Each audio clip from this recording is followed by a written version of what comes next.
Welcome to FundMyComic Meet the Creators. This is episode 3, and boy, do we have a treat for you. It's Mr. Kelsey Shannon. Hello, Kelsey. How are you doing? Hello, Pete. Just surprise, it's me, Superman. No, I'm just kidding. Hello. How you doing, Pete? Doing really well. It's like I said, it's really nice to be able to talk to you and hopefully people will learn something about you and who you are. Not Uh, too much, though. Not too much. yeah. Keep a little mystery there, right? Mhm. Okay. Well, Kelsey, for those who don't know uh, about you, why don't you tell us about your background and history? Well, as you may know, my name is Kelsey. I am a comic book artist for, I guess, going on 30 years. I think it's been like 28 years at this point. 1995 to now, that's 28 years, right? It's hard to believe, honestly.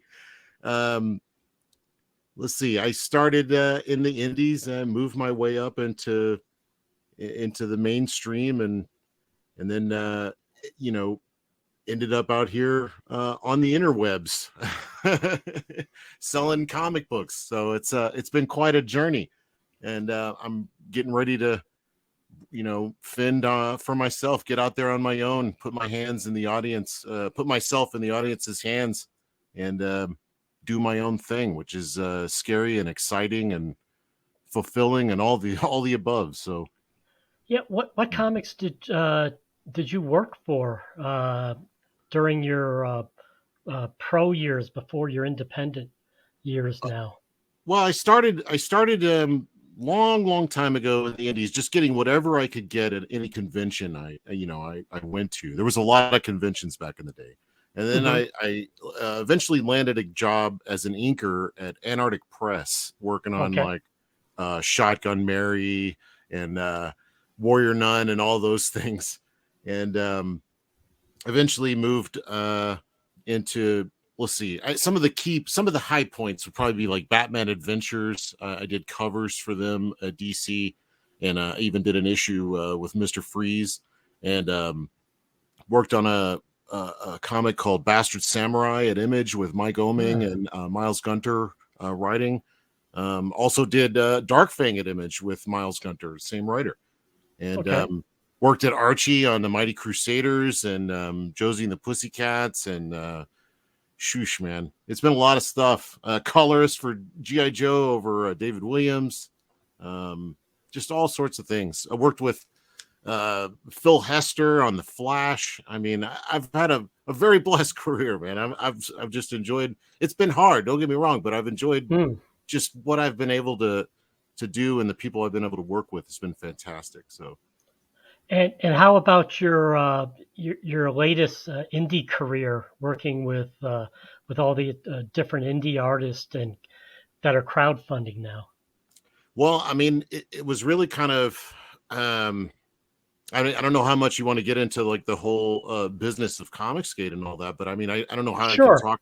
Yeah, okay, good, sure. because I don't know how I can tell my story without it, honestly.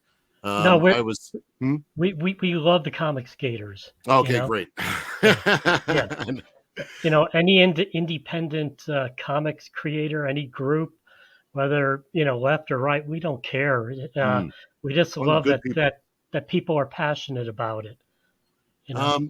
It really. I was working on two different books. One at Image, a creator owned, and one at Archie, the Mighty Crusaders, and I was doing those monthly. And I feel like I was hitting my stride at that point, and Hmm.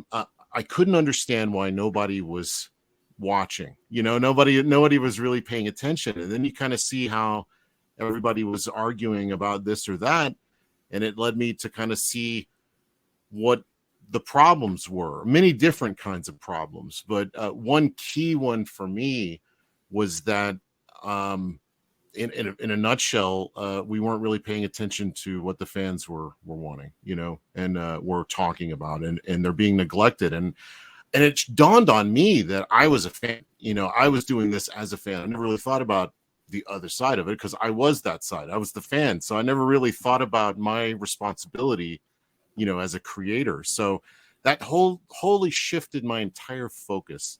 And I went into the indies, which are Comicsgate, which are now the indies. I just look at them as kind of like another form of indie. You know, it's its own ecosystem, and there's been a lot of like fantastic creators here doing wonderful things. I've been just over the moon with who I've been able to collaborate with, and then it's so funny because now collaborating with people that I've never met or never known before, and develop a relationship with, and created great art and great story, and then I'm getting to work with heroes that I've admired for so long, like Mike Barron, and Yeah. on Nexus no less. So you could say it's indie, but I'm doing Nexus, for crying out loud. I mean, it's just been the best, man. I know it's a long way to go around to say this, but I was really struggling there for a long time, and I got to say, this is the most fulfilling time of my entire career.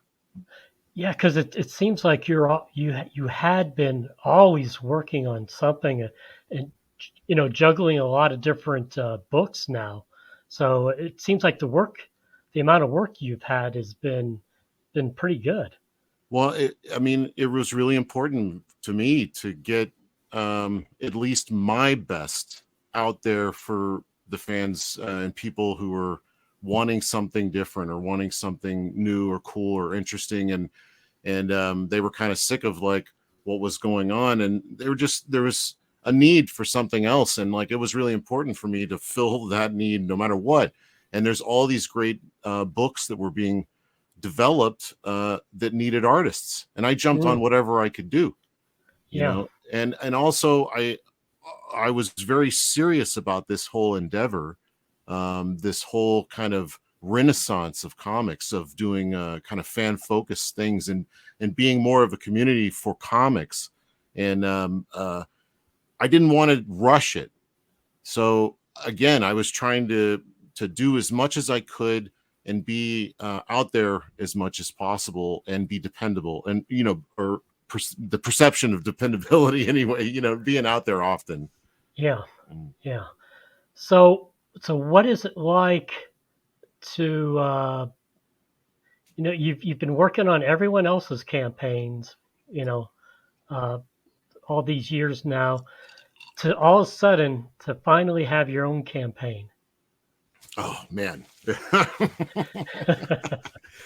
I you have a lot of preconceptions about Mm, what it must be like for these guys to do their own campaign. Oh, you're making a lot of money, you got a lot of help, you got, it must be easy, people love you. Oh, you're just like, it's nonstop. I mean, because you want to be there for the customer, and that's the whole point of a large part of what we're doing is if they have a problem, we got to sort it out. It's a one-to-one relationship now with the audience, and handling that, and the website, and sourcing where all the printing is coming from, and the t-shirts, who's going to distribute it, how are we collecting all the addresses and everything. All these little things are just, they stack up in such a way that can be unsurmountable if you let it get to you. And I happen to be very blessed to be working with FundMyComic and you guys and Luke Stone, and just what you guys have set up, and how hands-on you are, and guiding me through the process. I don't think I could have done it otherwise. And the backing of these good people in Comicsgate, Ethan Van Sciver lending his time, John Malin, Shane Davis, all these people, you who are, opening the doors to let me talk about my project and, my career. I mean, it's all of it. It's wonderful and exciting and scary as hell. And I love it. I can't wait to, I don't want it to ever not be scary, because then I'll take it for granted, you know? yeah, exactly. Yeah, and it's at Fund My Comic. We're just so pleased to have your campaign hosted here. It's a real pleasure for us. Oh, same. I mean, pleasure's all mine. So when you were a kid and growing up, what were your comic inspirations? Oh man, It really, when I was a kid, I guess the time of like GI Joe. I don't know what time that period was. 83. Hmm. I must have been like anywhere from 10 to 12. I guess, I don't know.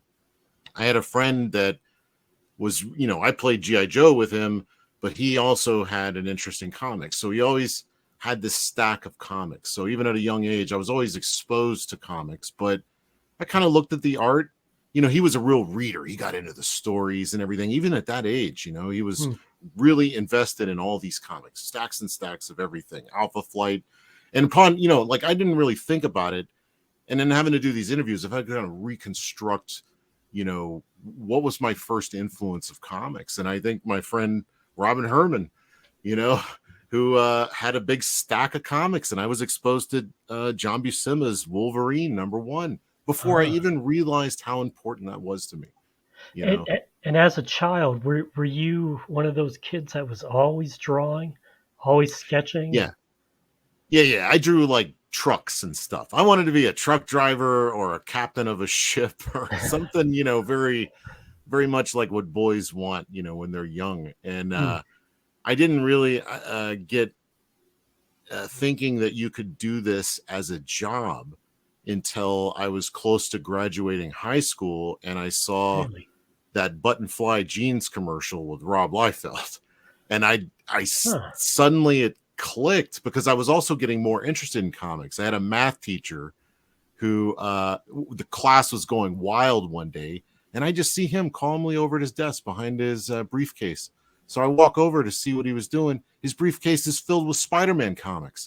And I was like, what? And then I was like, where do you get these? And he told me where to go. Conventions were sprouting up everywhere. And this was right when McFarlane was getting his new Spider-Man comic. Jim Lee was about to start that relaunch of X-Men. It was right at that hot spot, right before Image, right when everything was like, all the speculators were starting to take notice. I mean, there was a real energy in the air for comic books, and it got my attention. And when I saw that commercial, and I saw an actual guy drawing the comic book, it was like, eureka moment. I was like, wow, I could do that. And from that point on, I kind of dedicated myself to learning about how to do it. So So all credit to Rob Liefeld. God bless you. really, really, oh wow, And John. Spike Lee for doing that commercial. Yeah, John Malin would be thumbs up over Oh that, yeah, right? we've talked a lot about it actually. so Yeah. so were you one of those young adults who, once you caught the bug, started bringing like a little portfolio around with you to different conventions? Oh yeah, yeah. I mean, I lived in Dallas at that time, and Mm. we had lots of conventions. I mean, there must have been one every weekend, and it would just be these little ones in a hotel, like ballroom or whatever it was, and then once a year they'd have like the big one, the Dallas Fantasy Fair, Mm. and again, it's before the soft part of my head had hardened, as some people would say, but I didn't realize, but I was talking to guys like Mark Schultz and I don't even remember all the people that I met now. I remember that one specifically because I kicked myself later for having like not known who he was back then, but you know, um, but yeah, eventually when you start kind of understanding the process of like, okay, if I want to do this, I got to do samples and bring them to people at convention. Wizard Magazine was starting up and it was starting to tell people this kinds of things. So it was such a great time to come in because there was all this information pointed in this one direction. You want to do Mm. comics, you do submissions, you go to conventions, you show off professionals and editors. It was very simple, you know.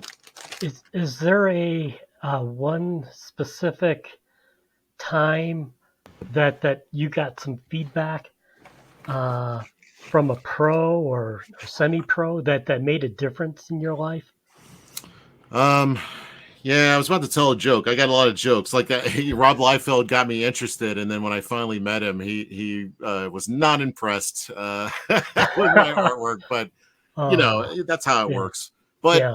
um, when I started getting better, and people start to take notice. Like I met Dave Johnson at a convention, and he was like, "Who are you?" And I'm like, "I'm Kelsey." And he's like, "No, who are you? How do you ink like this? And I've never heard about you before." And little Wow. things like that. People start seeing the effort you're putting in, and then they start paying attention. And then little by little, I eventually came to the notice of Brian Stelfreeze, who is a great mentor to comic book professionals. He's mentored many, many of us, and probably continues still to this day.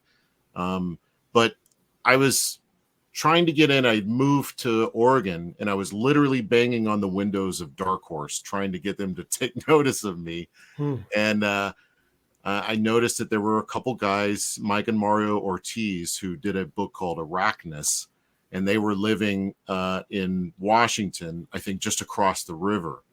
So I went and hung out with them for a little bit. I got to see their whole operation, saw that you can make money, and had like a nice apartment. And, they were all into video games. And I don't know, it was just like, as a young man, that was like perfect. I was like, this is where I want to be, And then they had this Stelfreeze picture on the wall, and his sense of design, and it was like a geisha with like a robot arm or something. I can't even really remember, but I was so blown away by it. And I think I might have seen some of his work in a comic book, and I was like, oh, who's that guy?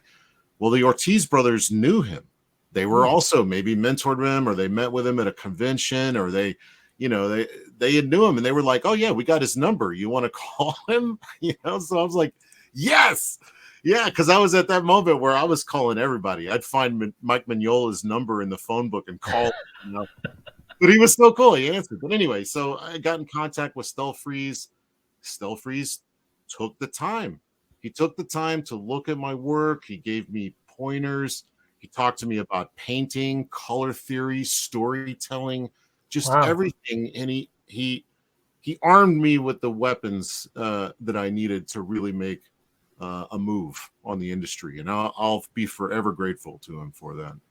Hmm. But yes, Stelfreeze, Brian Stelfreeze. Awesome. So as an adult, um, what would you say over the years has been your influence, whether it's comics or manga or even video, that you would Mm. say has a an influence on your art? Well, I mean, for a long, long time, my first love was film. Hmm. Film and animation. I mean, I grew up in the 80s, during the great Saturday morning cartoon craze with all the toys and all that. And I was all into animation in that. I mean, before I even knew what it was or comic books, it was all just this blur of you know imagery and product coming at you at a high rate of speed, and I was absorbing all of it. So, and then, of course, movies in the 80s, everything from, the Star Wars, the original Star Wars run, and Indiana Jones and Batman and all these great, you know, movies that still hold up today. So Hmm. that's what I wanted to do. Movies was the first thing. And then comics. I don't know, when, I could never when I got into comics, you kind of want to, like, at least for other people like me who want to be a filmmaker, they try to make comics filmmaking. Yeah. They try to film make with their comic, and it sometimes works, sometimes doesn't. But I've heard some lessons from other guys, love him or hate him. Alan Moore says, he really wants to make comics that can only exist as a comic book.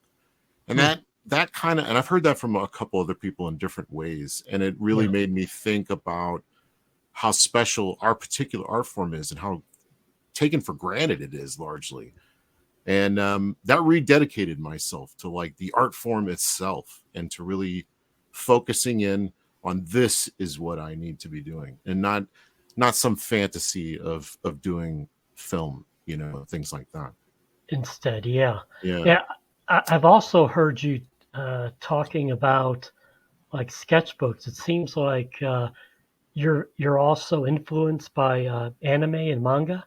Oh yeah. Yeah. I mean, again, in the 80s, it's such a hotbed. It's like the Hmm. synchronicity, the point where all things kind of like came together Hmm. to create the perfect maniac fanboy, all of us.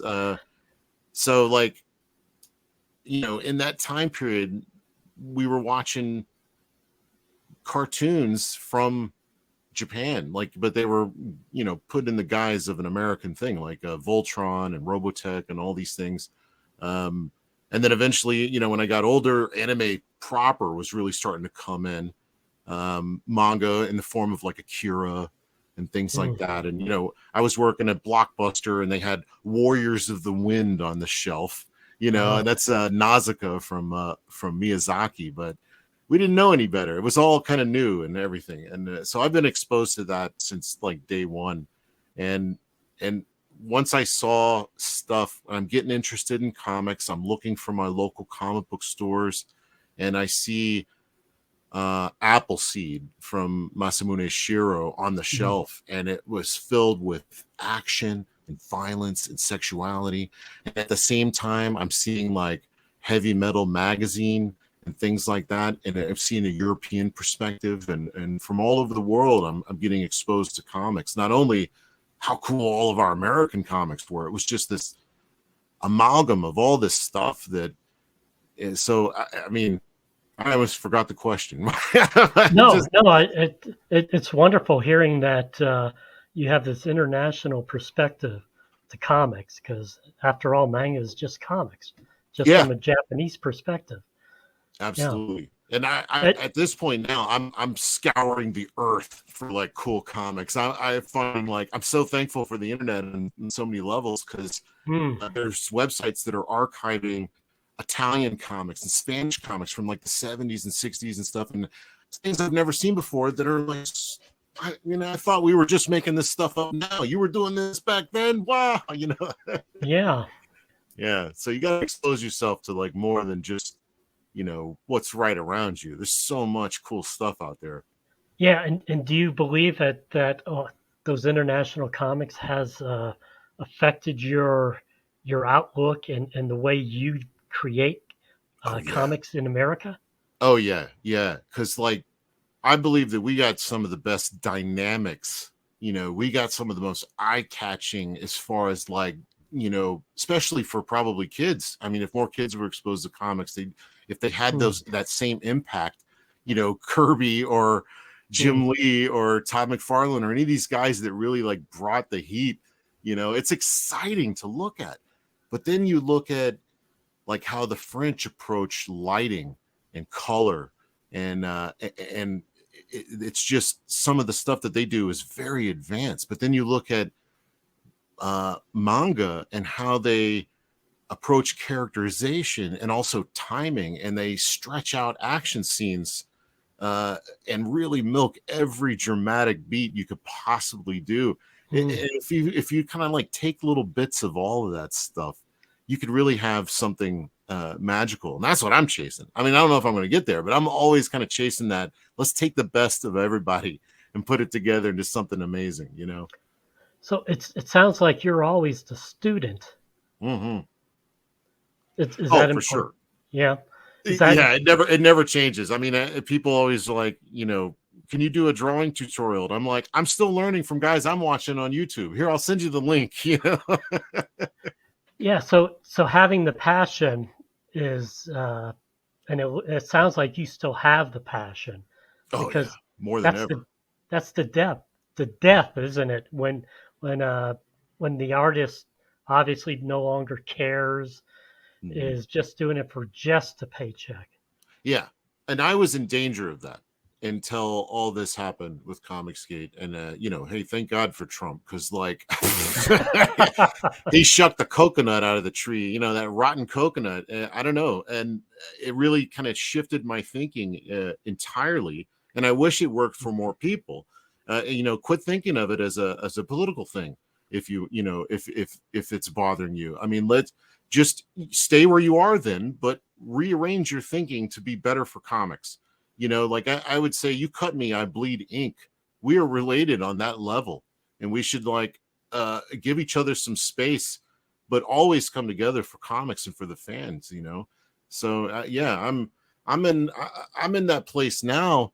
where I feel like my best work is still to come. I thought I'd hit that. Really? I thought I hit that zenith where that I've kind of, this is as good as I'm going to get in this field where we are today. I don't, Hmm. I'm not given enough time or enough money, or, this is getting harder and harder. Nobody's looking. I don't have the motivation to keep this going myself.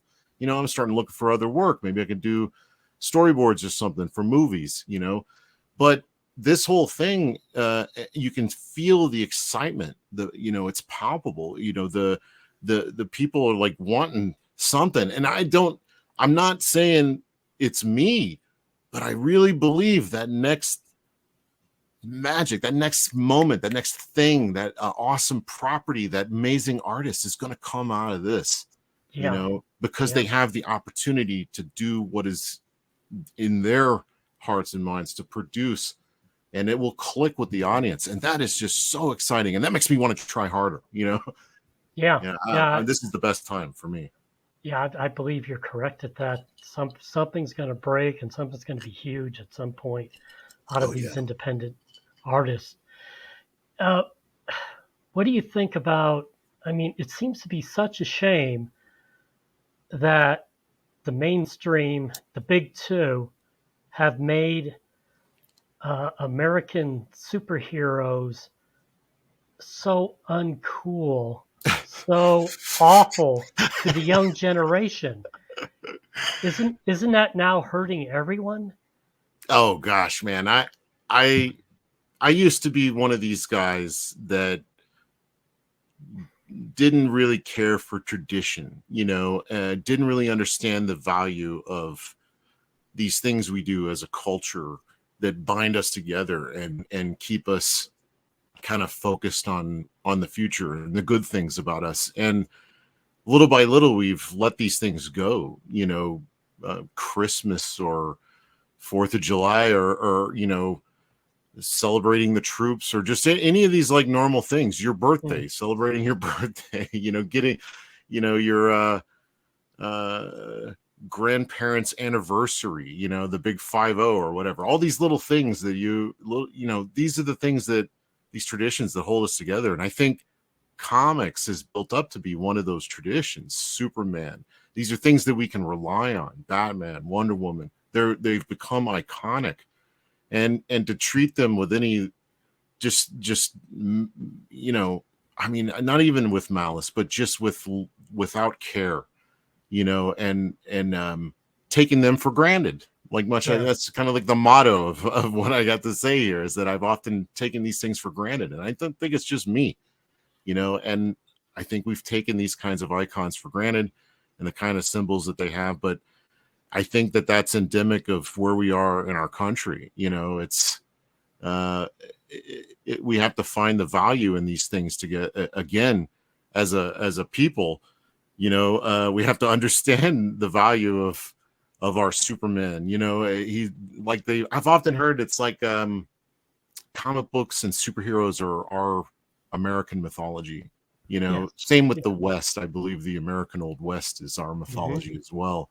yeah, And I don't know. I feel like we've been in this place of postmodernism, where we've deconstructed our heroes, and we look at these movies like Wolf of Wall Street and Maleficent, like, oh, these villains are just misunderstood heroes and things like that. And I'm like, on some level, I think that's cool, but it's such a cynical way of looking at things, and it starts exactly. making me think that is there any good in the world, So I think that keeping these kind of icons pure, and as something to look up to, instead of looking at every negative background that Charlton Heston might have in his background. I mean, just think about his iconic nature and think of the good he might have done instead of the bad. I mean, we've all done bad. We can't,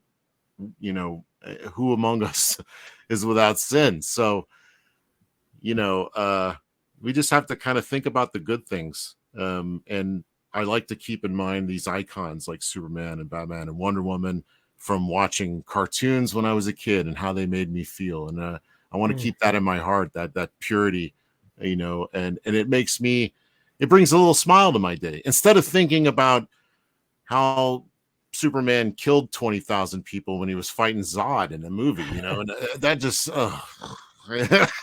Yeah. Yeah. Just crashing through high-rise buildings as if there wouldn't yeah. normally be people inside there. I want to Yeah. think he grabbed that skyscraper and landed it in the, nearby safely and then got punched by Zod and then went back and then he had to save some more people. Oh, a train got derailed. I mean, can't remember, somehow figure out how to save the day. It makes you feel Yeah. good, gives you hope. Yeah. Well, Kelsey, let's go ahead and let's take a look at your campaign. Oh, okay. Let me share it on the screen here.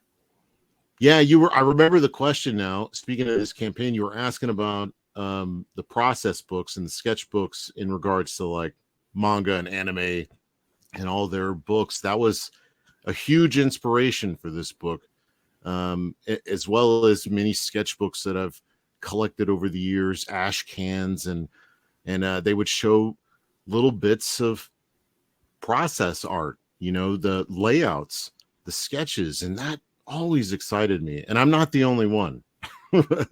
Yeah, because this is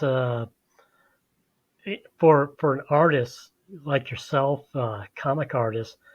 These sketchbooks are normal for you, something that Mm-hmm. you all seek out. Now, people on the outside, normies, may not realize that and this might be their first example of seeing this. Yeah, I mean, I like it.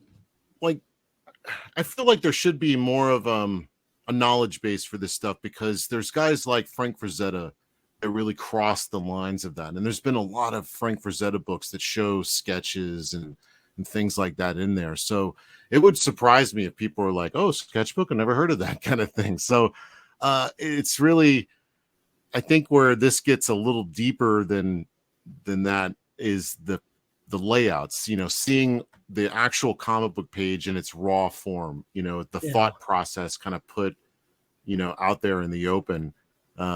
So that is something that might be very specific to comic book people that are interested in, or just graphic art. There's a lot of just graphic art in this, character design from animation, just all kinds of that kind of stuff. So it's 10 years worth of various comic books, illustrations, printed and unprinted, animation designs, sketches, caricatures of friends. Yeah, we have the Anna. Let's see. Let me scroll Yes. down real quick without making everyone sick. Here we go. Hey. Great. Anna, that Star Wars girl, my co-host on the Jack Show. She's fun to draw. I wonder why. Well, and also I'm the only one that doesn't seem to make her sick about her own art or her own likeness. So I take good pride in that, and I want to keep doing it well. Great. Let's see here. And so what do you hope people who buy this book will learn, or what will they enjoy about it? Well, hopefully, I mean, if they like any of these books, they can kind of see, in some cases, there are different thought process behind it. Some of the panels have changed. Some of the, the nuances of things have changed. I personally like this stuff because I don't know. It's the raw kind of stuff when it's not so polished and doesn't have color on it. It has a softer, more organic feel to it. I often like this stuff more. It seems to have more life in it. And this is another thing, and I'm pretty sure I'm not the only one, like I've said before. We're often trying to keep as much of that life from that initial sketch all the way through to the final form, and usually we have other inkers, other colorists and all that, but even doing it all myself, I still find it hard to really capture that initial spark of imagination, of spontaneity, of just anything, the life that you get, right off in this first sketch. And then, and it never fails to amaze me how, like, I start inking it, and you lose a little bit of that every generation down the line, the color. And so this is really in its purest form, from my first thought generally to some sort of understanding of the story and the character, you know, put on paper. So this is that in its purest form. So I mean, that's in essence what it is, I suppose. Yeah, yeah, it's going to be exciting. And you're used to the sketchbooks. You know, it's page after page of drawings and layouts maybe. So that was your whole thought originally behind it, from what I understand. Yeah. That some of the art books that I have are just that, and they have a little bit of talking here and there, or not at all. It'll just be a couple images per page. Hmm. And even when it had words, I rarely read them. On occasion, like I'd see like an Otomo, Katsuro Otomo, the Akira guy, I'd see him writing about something, but it's usually like had coffee this day. You know what I mean? I'm like, that doesn't help me at all. What do I care? You know? Exactly. Yeah. So, but, and I was just going to have it just art, you know, floor to ceiling, not nothing but art, 200 pages, thousands of imagery, you know, hundreds and hundreds of comic book pages. But John Malin on a show was giving me crap. He's like, you're not even gonna be bothered to write anything in the book, you know, you're gonna. And then the audience started getting in it, and they're like, yeah, I want commentary.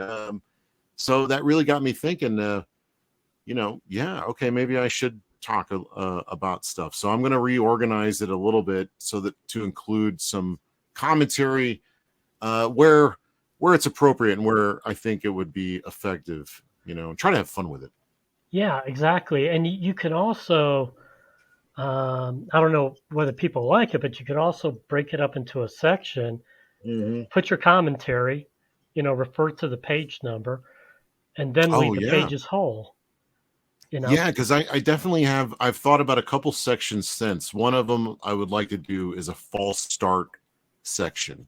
You Hmm. know, so it won't all just be like, Explain that. Explain false start. yeah, when I start a project, sometimes you need to get the feel of it before you can really do it. I mean, Aaron Lopresti is a guy who just gets a script, he bangs it out. He's so professional, he knows exactly what he needs to do. Hmm. Me, I kind of have to see it happen, and then I'm like, oh, if I move it just a little bit here, a little bit there, oh, I don't like this particular style I'm doing on it, let me do it a little cleaner. All these things are going through my head that I need to hammer out on that first page before I can lock it in and move to the rest of the pages.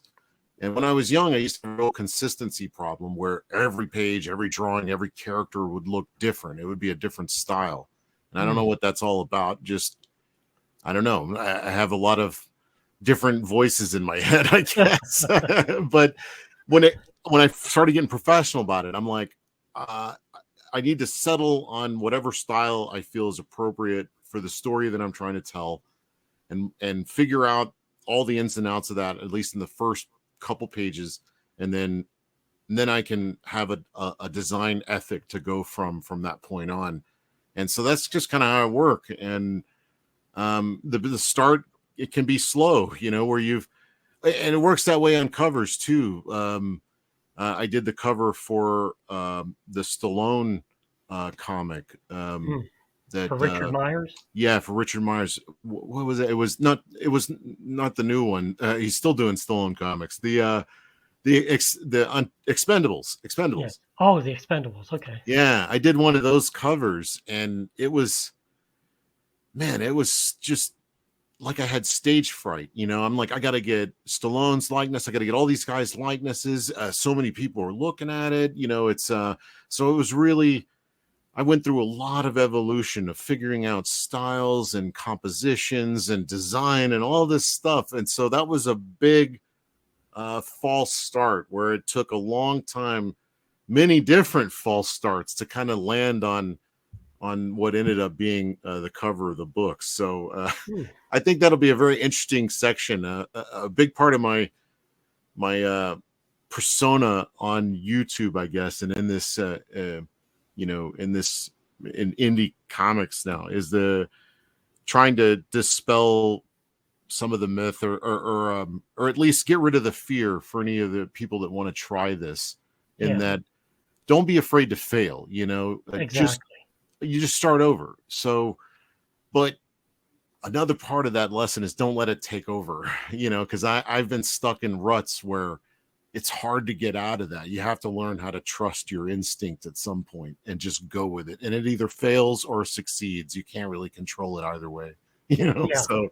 yeah. You um, you can't hit a home run every time. So. Yeah, I mean that's what we want. That's what I'm trying for. I'm Hmm. trying to nail. I'm trying to like speak to your soul on every piece I can possibly do. But sometimes my words aren't clear enough visually. Yeah, yeah. So with these false starts, are they always iterations, or are they sometimes throw it away and I've got a brand new idea? Oh yeah, Go all a of the different. above. Okay. Sometimes it's working on iteration after iteration, moving characters closer together, or you know, uh, moving an arm a certain way, or changing a face Mm, or an expression, or it could be like. And sometimes this comes from the editor, working with Richard Meyer. He's like, I don't know about this, something's not working here. And I'm like, I'm already thinking that. So I'm like, you're right. Boom. I'll throw it away, start something new. Sometimes it comes to that. Sometimes covers are, that's the first thing people see. I hate doing covers. I love doing interior pages because, like, you don't like this one, the next one will be better. Don't worry. But the cover, it's got to work right there. It's got to say everything it needs to say in one image. It's so hard. mm. Well, there's one image. I think that for at least for Comicsgate that blew everything away was Mhm. when you did the American Hopper. Oh yeah, That has become so iconic, and it's crazy, right? you got Cyberfrog on the chopper, and you did it from a low angle. Yeah, yeah. It's like he's gonna scoop you up or something, and it's like pure inspiration, and obviously for EVS he's making a killing with that. So Oh, I'm so happy. I know, we all admire, McFarlane, and how he was all upset he wasn't getting money from all these T-shirts and stuff like that. But that was Todd McFarlane, and he was at the top of his game, and he deserved it. Like, I'm still trying to get my work out there, and so that I'm, the next Jim Lee or Todd McFarlane. So, like, and I love that he's taking the chances, he's spending the money. Well, I mean, the fans are paying for it, but it costs a lot of money to make these things, glow in the dark posters, foil covers. What else has he got? Body pillows. I don't know. What else has that thing been? But I love I it. I love it. yeah, it's been, like I said, it's now iconic, I think, for all of Comicsgate Yeah, it's creators. great. It was just so awesome. It was like, as uh, when that was shown, it was like, oh my, this is a winner. This is what everyone would like to be able to receive. From an artist is something this good, this exciting, this That's thrilling. I appreciate on that. a hitting the nail on the head kind of thing. So That's a hard. Cyberfrog is a hard character to get, and that was a weird idea, because it's like, even Ethan was like, what is this, like, but I kind of hit this place in my philosophy of making comic books, is that we need to stop thinking so literal. Like, that's a big problem with the mainstream, is that everything has to look like it works, everything has to mirror what's mhm. happening in the real world, everything. No more spandex crazy costumes. They gotta have leather jackets and jeans. They gotta look like everybody else, and we've lost a lot of that magic. And forgot what the point with that was, with the Cyberfrog cover. I kind of thought about, instead of it being, maybe I need to come at it from that place where it's like, you're dealing more with iconography. I think Mm, John Malin is actually very successful at this. I think he's doing like modern hieroglyphs. mm, He's doing, like, I think imagery that will stand the test of time because it's not rooted in any sort of one thing or another. I don't know. It's like, it's a really hard thing to describe, but like when you think of like the American Hopper cover, you got your American flag. It's a symbol of freedom. The motorcycle, the flag. It brings up connotations to Easy Rider and that whole thing, and Yeah. I thought of that immediately. Yeah. yeah. Easy Rider. So it becomes bigger than even Cyberfrog. It's an icon at that point, and I think that's what we need to be striving more for. I mean, I'm often telling people who are like, I can't draw as good as you. I'm like, Charles Schultz has moved me more than any X-Men comic I've ever read, and it's with a shaky little squiggly line. Yeah. It's because he's dealing with universal themes in a very iconic and simple way. And we in can, case we can people take don't, something from that. in case people don't know, we're talking about Charles Schultz, the Peanuts creator. Chuck, it's a pal of mine. And, Yeah. Yeah. Charlie Brown and Snoopy. yeah, Yeah. exactly. Yeah. I mean, it's just these comic strips, even Garfield. I mean, people like to hate on Garfield for whatever reason. Jim Davis doesn't draw it anymore, but whatever. He drew it for years. Who cares? But he deals in these very simple, very universal themes that, and the imagery is pure and iconic and can be read by anybody in the world. All deal with the same kind of thing, so just human things. So it's like, okay, if we can tap into that with our imagery, instead of making, the coolest, multiple shot of a guy flying through the air or whatever, just pick that one shot. I think Will Eisner is great at this. I've been looking at a lot of Spirit, and each panel tells so much story. And it's like, now I got to get through 5 pages to get one little moment of a story. I think I'm going to go back to some of that where each panel is like a moment in time in itself, and it's its own little world filled with storytelling. It might be more. Aren't comics most successful when the pictures are telling most of the story? Yeah. Well, I mean, think about it like, tell a story on like several different levels where visually you're getting everything visual you could imagine, action, filling up a glass of water, that somebody dropping poison in that water. You got a whole level of storytelling you could do visually. And then in the dialogue, they could be talking about something else entirely that belies what you're seeing visually or adds to it. And then you can get captions, which are their thought processes, so you get a whole other level. You can like really pull the strings on so many ways that are not being taken advantage of in story. We got a lot more we can do. Well, let's talk about the campaign itself. Oh yeah. We start off over here with this T-shirt, and again, you you hit a home run with this design. I'm fucking drinking. Well, I came in. It was a tense time all those years ago when we started the Jack Show. It was crazy. We didn't know what our future would be, so we were, kind of letting it all hang out. And well, I remember the show where you passed out and fell off the chair.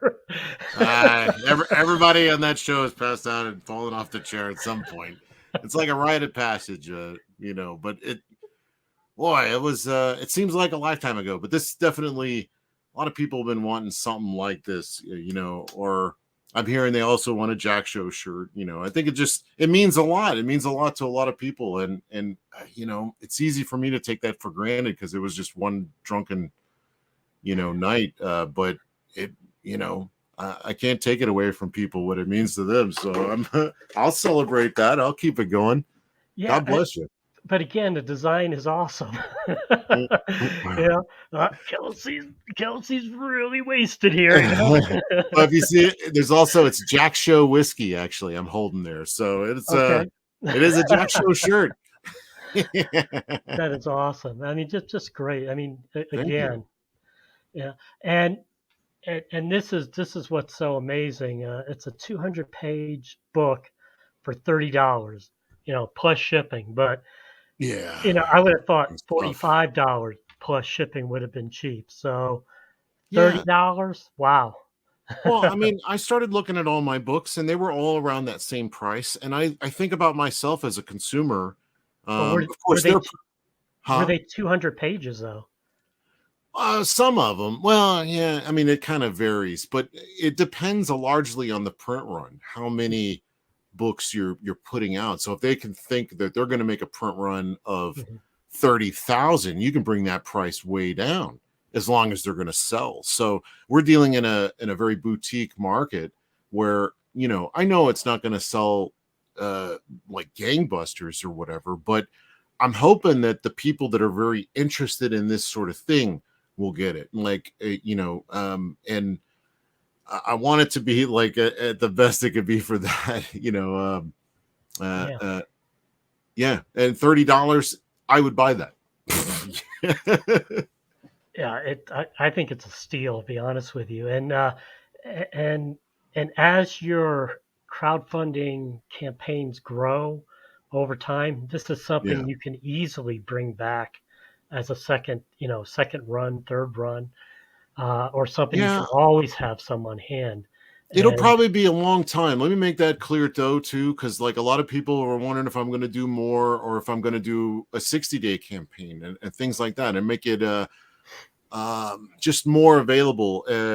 But I believe in a certain level of collectability in the people okay, that are here now and that are putting forth their money to get a product. I hold that sacred. So I like the idea. I have a lot of artwork. So even if I don't come back to this book for 10 years, I can hmm, still put out, two sketchbooks a year of different stuff and maybe even an art book with paintings. I'm doing a lot of paintings and stuff now. And so, I would suggest if you're on the fence and wanting to get this, I'd get it because chances are I'm coming back to this. It might be a long time before this ever sees print again.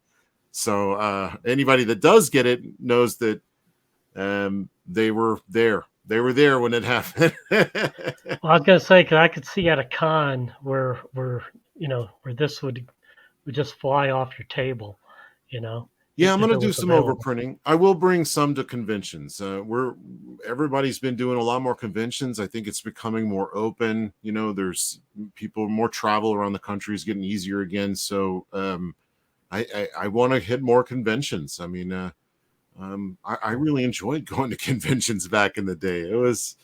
I need to get back in that spirit of comics and camaraderie and sharing this great thing we love. So I'm definitely want to hit more conventions, and I will have a few of these to come with me. So if anybody wants some signed and stuff like that, Very I'll good. have them. Very good. Okay. And another thing you did was they're all sold out, and then they went quick. But also the prices you put on these, $200. I don't know if anybody can really see Too it, but high? no, cheap. That's cheap as Oh, hell. okay. For Trixie Rabbit original art, it's like I saw that and I was like, oh man, and again, the design was so nice. Obviously, no one can see this on a little screen I have here, but you had all this different art. And my understanding is you're going to maybe look for some more original art and add on.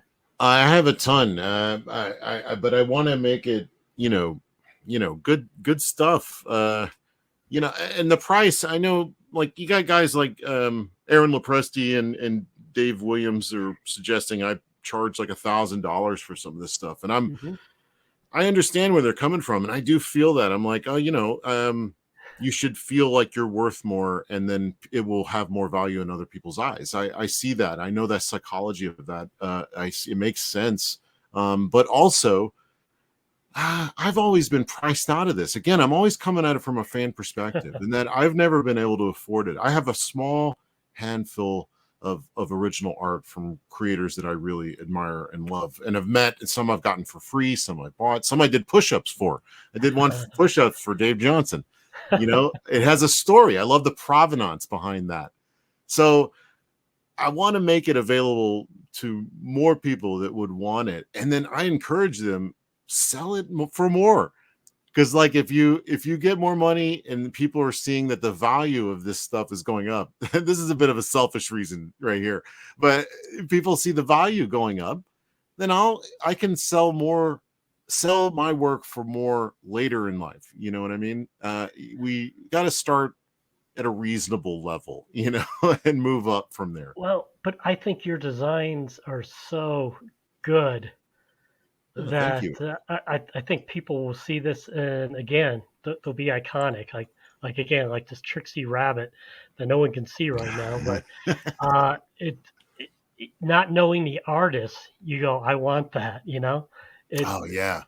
it Yeah, again, that's that iconic kind of stuff. I mean, I think there's something to that. I mean, when I know when it moves me, when I mm, see something and I'm like, sometimes it just looks cool. It's like, that's cool art. But then you see that thing that's like, wow, like that really like hit home on me in some level. So I'm always thinking of that and wanting to connect. And again, that's part of being more open to the people that love this stuff, because I am one of those people. So I need to, take what connects with me and put that out there in a very clear manner, so that it's almost like we're communicating through this art, so much more than just the visual. It's like, oh yeah, we love the same kind of stuff. exactly. That makes sense. I remember that, and things like that. Yeah, So I'll so definitely have Kelsey, more. I'm sorry. Oh, I'll definitely put more up on there. I mean, I'm doing a lot with Aaron Lopresti and David Williams and Gary Martin on the Graybeard show that we do every Wednesday on Aaron's channel, and it's really got me painting and doing a lot more Mm, original art, and it's really changed the game for me. So I'm always painting. I'll put something else up there. good. Okay, excellent. And when a campaign's over, feel free to open what's called like a continuous campaign, Oh, and you can just have a campaign. It's almost like a storefront uh, where you're just selling art. You know, oh, if you want to ever do that, and and you can just point people to it and say, "Oh, hey, guess what? I put up 3 more pieces today." So oh, wow. Okay. Oh, I so like that. yeah, so you can also do that on my comic if that's what you desire, and it doesn't have to have a time limit. So Well, that's definitely a possibility. I'm thinking about, I mean, this is part of this is to get me comfortable, to get my audience comfortable with the process of this, and going to fund my comic, and have it becoming like just a normal thing. And I'm not going to sleep on this opportunity that I'm being given, and I'm already thinking about what's coming after this. I'm preparing for my own book called yeah, Shank, that I've been talking about for a minute, and that's going to be probably the next thing, because I don't want to keep delaying. This. I know this is. I was pushing it already, putting out a sketchbook first, but it's like, let's smooth out the path and then charge ahead. I, Let's. I think it was a good idea for you. Oh, thanks. Get the feel for it, then Yeah, and yeah. understand the stress behind it too, right? I mean, Oh this my is all brand gosh. new for you. It's exhausting, and I know, I'll get used to it and learn how to manage my time a lot better and be more organized with everything, and I think it'll go a lot smoother for me on the next one for sure. And I'll probably hassle all you guys a lot less with all of my questions. Don't worry about it. Don't worry about it. Like I said, we're happy to have you on our platform. I'm happy to be there. Thank you, thank you. So, what can you tell us about Shank? Anything you'd like to talk about? Well, I have a lot of ideas. But I wanted to create something just for this time and me and where I'm at now, and Comicsgate and the world we're living in now, and all this stuff. And not that it has all this preaching and whatnot, or all these like very direct kind of things. Again, I'm Mm, trying to deal in universal themes that we deal with. I'm looking at the big picture, but as far as like a story to tell, so I really was trying to come at it from as much of a personal place as possible, as far as like the character and what they're dealing with and how they'll go through this world, and even what's happening to them has allegories to things we're dealing with now. But I wanted it to just be the most exciting, colorful, dynamic, action American comic book that we love, and it's so you can love it on that level, but there is more to it if you choose to look deeper. But it was really important to me to first and above all make just a great, fun adventure, and make sure it works on that level most of all, because there's so many of these comic books that have just people standing around, a double page spread of people standing around a table talking. No, yeah. I'm like, I will not have a scene where information is imparted to the viewer without them running or dodging bullets or something. They will be moving. It will be an action comic, right? Oh, absolutely. Yes. Yeah. Spare no expense, because I've had this philosophy for a long time, and I know a lot of us do. We've been thinking about this. It's like, why are we approaching comics as if there's a budget? Like it's because a lot of people are thinking about the Netflix deal or the movie deal or whatever. And I'm like, we need to take that out of our thinking and do comics that have no budget. We should be going to, the moon and back. Yeah. I mean, just as an expression, we should be like exploring realms unknown. And it should be, we should get back, take the cynicism out of it and get back to pure fantasy and enjoyment. That's where I want to be. Exactly. Okay. Very cool. Very cool. So Kelsey, is there anything else you'd like to add or anything else you'd like to talk about or share? Just say, hail Comicsgate. And thanks to FundMyComic, we needed an alternative. We need more of this out there. There's a lot of people here, a lot of people coming. It's growing. We need, I think, what's the saying about competition breeds excellence? Mm-hmm. We need more avenues to get these books out because, this is just the beginning. I'm seeing this. I think he's 18 years old now. I'm forgetting his name. I think he goes by Art Jedi. Okay. And he's young guy, 18 years old, doing his own comic book, and he's working with like David Finch doing covers for him and things like that. He's got colorists that used to work at Image. He's got that enthusiasm, and he's going after it full force. He was on Michael Bancroft's show, showing off his book. So obviously he's not interested in whatever the political bull is that everybody's squabbling over. He's in there for comics, and he's doing what it takes to get noticed. And man, I'm so excited to see that. And I know there's more coming. So we need to get this, all these gears turning and getting more avenues to get these books out and these creators out. So this is like exciting times. Excellent. I can't wait. Well, Kelsey, it's been a pleasure. Thank you for spending so much time, and I got a feeling that the people will really know more about you and your passion. Oh, thanks for having me. Thank you. So thank you so much, and you have yourself a fine evening. Hey, you too, pal.